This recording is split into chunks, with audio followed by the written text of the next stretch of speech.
Following the Normandy breakout, the German army was in full retreat. The British and American armies were hard on the heels. Low on ammunition, fuel, and without maps, the British momentum ran out at Antwerp.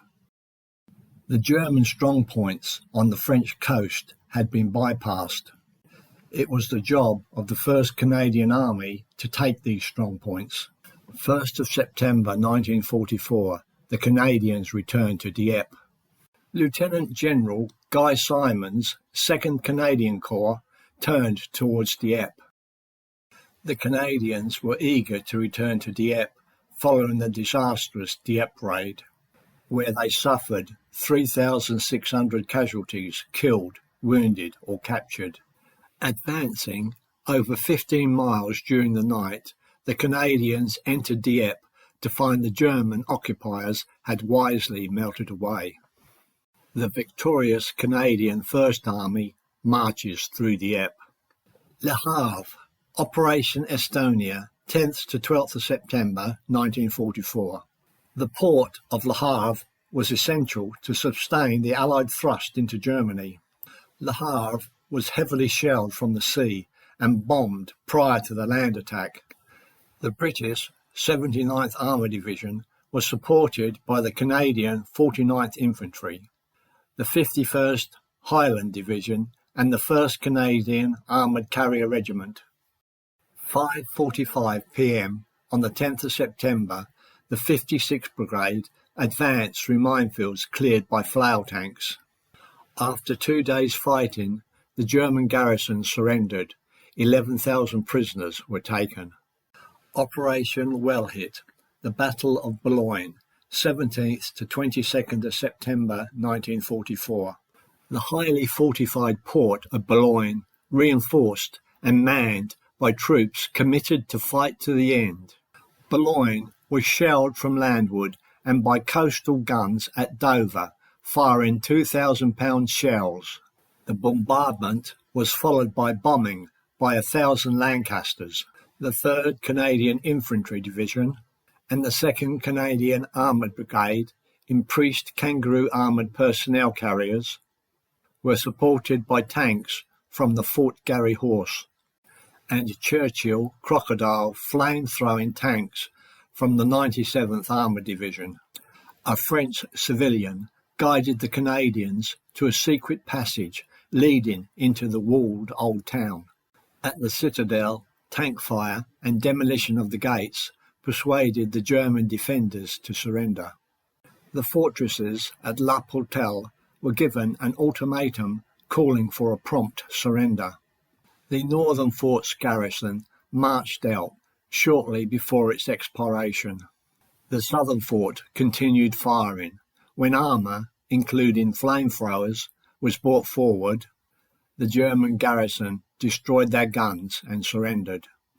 Operation Undergo, 25th of September to 1st of October. The fortified port of Calais was liberated by the 3rd Canadian Infantry. A key target was the 16-inch guns at Normandy, which had shelled Dover for 3 years. Early attempts by small groups of Germans to surrender were ended when they were shot by their own side. On the 27th of September, the Canadians withdrew temporarily to allow the bombing of enemy strongpoints by 800 aircraft.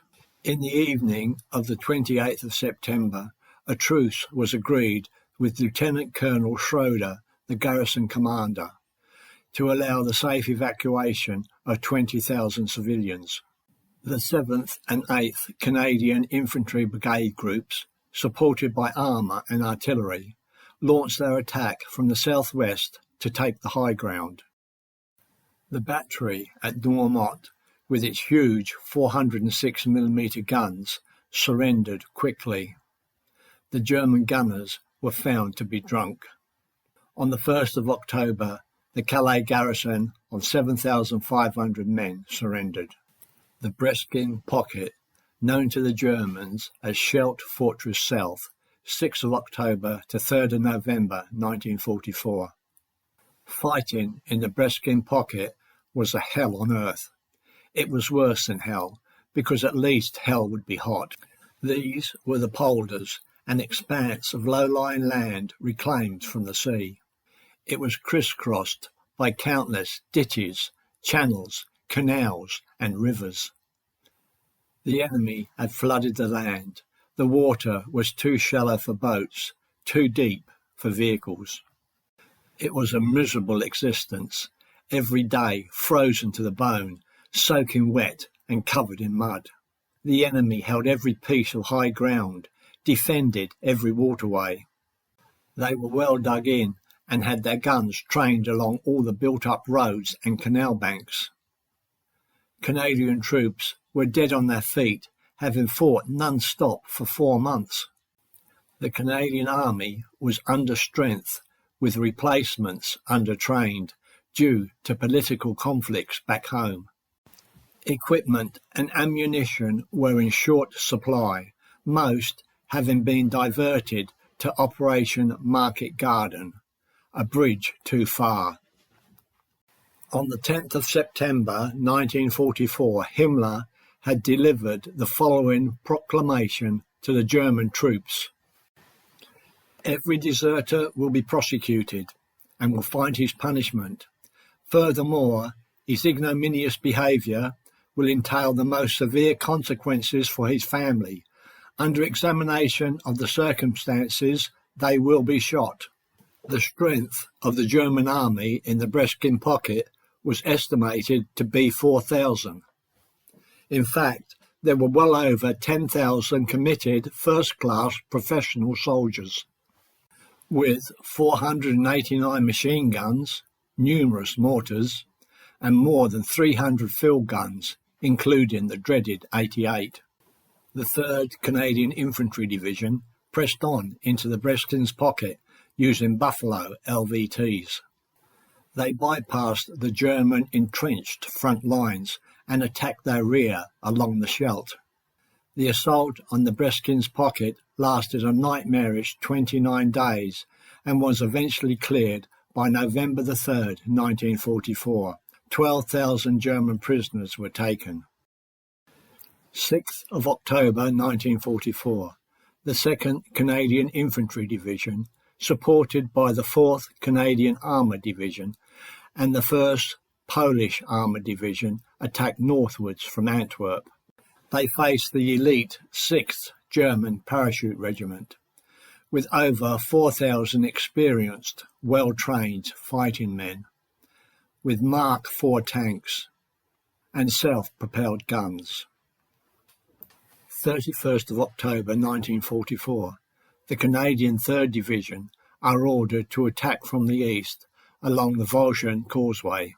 The Walcheren Causeway is a 1-mile-long, 45-yard wide killing zone. It was an impossible assignment. The enemy were well dug in and could concentrate all their fire on the narrow causeway.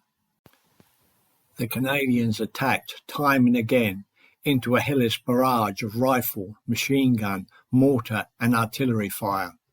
Many would not return. With sheer determination, endurance and courage beyond human ability, they achieved the impossible and established a bridgehead on Walcheren. Bloody, battered but not beaten, the Canadians handed over to the British 52nd Division and returned along the causeway.